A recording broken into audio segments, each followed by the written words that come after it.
আল্লাহ বলে, কিরে ফেরেশতারা, ঘটনা কি? এত খাবার কেন? আল্লাহ রোজা রাখছে। কি চায়? আল্লাহ ক্ষমা চায়। তো খায় না যে তৃষ্ণার, তো আল্লাহ আপনার ভয়। আমারা দেখছে না, আল্লাহ আপনারা দেখে নাই। জান্নাত দেখে নাই, আমার জাহান্নাম দেখেছে আল্লাহ কিন্তু জানে। তারপরে ফেরেশতাদের মুখ থেকে বের করা হবে। সুবহানাল্লাহ পড়ে। আমার জাহান্নাম দেখেছি কিনা বলো। ফেরেশতারা বলে, না জাহান্নাম দেখে নাই। আমার জান্নাত দেখেছে কিনা বলো। জান্নাতও দেখে নাই, কিছুই দেখে নাই, আপনারেও দেখে নাই। আল্লাহ এবার খুশি হয়ে যাবে।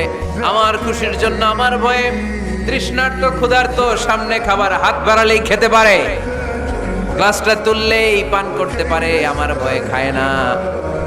আমার ক্ষমা চায়, আমার কাছে ক্ষমা প্রার্থনা করে। এখন আমার বান্দা যা দোয়া করবে, বান্দার সব দোয়া আমি কবুল করে নেব। আল্লাহর ভালোবাসা সফট কর্নার খুব গ্রো করে। যোগ্য যে খুব মারতে হবে, ঠিক কিনা? সময় মতো কাজ করতে হবে। সময়ের 1 ফোঁট, অসময়ের 10 ফোঁট। সময় মতো 1 ফোঁটা দিলে যেই লাভ, অসময়ে 10 ফোঁটা দিলে ওই লাভ হবে না। সময় মতো কাজ করতে হবে। ইফতারের আগ মুহূর্তে দোয়া করবে,